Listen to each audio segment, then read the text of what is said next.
Hey there, hi there everyone, it's me Claire. So today is the 23rd of August and I'm going to be telling you about the fun run that I joined on the 18th of August 2024.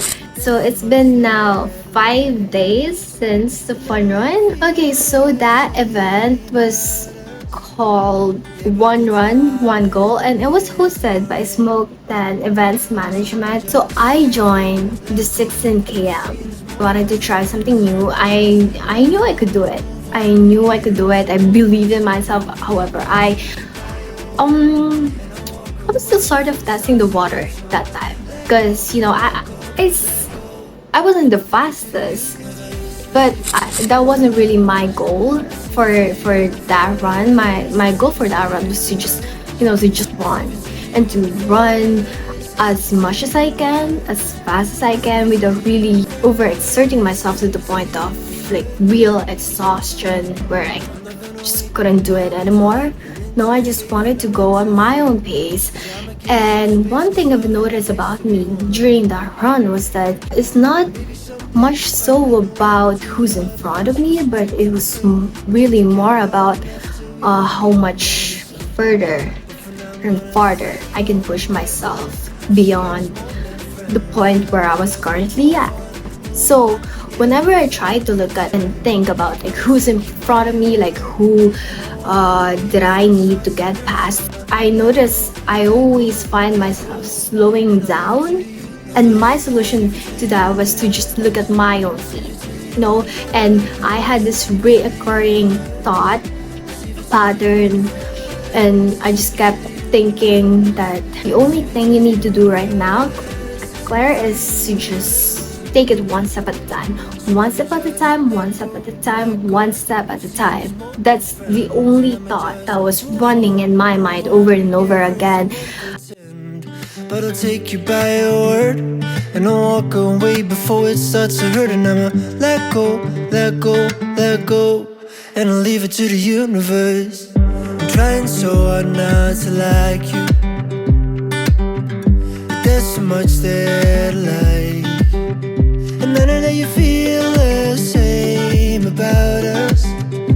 Yeah, but the time We got there at around 4 ish, before 4:30, because 4:30 was my gun start, and my papa's gun start, he was running 5k 5 km, so they had to wait for another hour before their gun starts. So I started really early, and I'm grateful for it actually. Like, the sun was not out, field was still dark, and it was windy. There were so many people who joined the 16k, and I'm just grateful for that. I get to run with people who's got the same interests. I just wouldn't have it any other way. I did set my alarm clock at 2 a.m. and then 2:15 a.m. But I did wake up before 2 a.m. The moment I woke up, I literally just jumped out of bed and started getting ready for it because I didn't want to be late. Not gonna lie, I felt really sleepy while I was doing my morning routine. Like, my eyelids were so heavy, but the thing was that I reminded myself that this was what I wanted. This was what I had been looking for a month, or more than a month actually. I was preparing for it, I was getting ready for it, although I wasn't really able to go to the gym since it still wasn't done with my PT. Still push myself with home-based workouts. I was making sure that I was eating the right kind of foods that would really supplement me day or night. I made sure that I'd at least include at least a 30-minute hit home-based workout, because even though I was taking a break from the gym, I wanted to make sure that I show up on the race day conditions, because I wanted to make sure that I show up better than the kind of version of myself who didn't prepare for it. Even with just little efforts, I managed to get through it. The run was long, My time could be improved, but it wasn't that bad. It wasn't that bad compared to my first run. During my run, I wasn't even focusing on, getting past everyone who's in front of me. My focus was on just, just keep on going, keep on running as much as you can, as fast as you can. Take a rest if you need to. I didn't take a rest. So 3/4 of the run, I acquired a blister sa left heel ko, and I look at my shoe and there was a red stain in it, that being blood. So for quite some periods, I made sure that I don't over push myself. Like, I was pushing myself throughout the run, but I made sure that you also gotta take care somehow of this. Well, I guess it was my fault for not wearing thick socks, but what I noticed while running with a blister was that while taking a rest or walking for a bit, because it was hurting, it was quite painful. It was more painful when I was just walking in a fast pace, because I was still trying to keep up with my own pace, even though I'm not running. But when I'm running, it just sort of goes away, it just fades away, and it's just like it's gone, like it's never there. So that was good. I was just like, just keep on running. Nevertheless, I wanted to continue with the run. I didn't want that to stop me, because I already started it. There were quite a few marshals, and there was even one marshal who asked me, "Mom, are you okay?"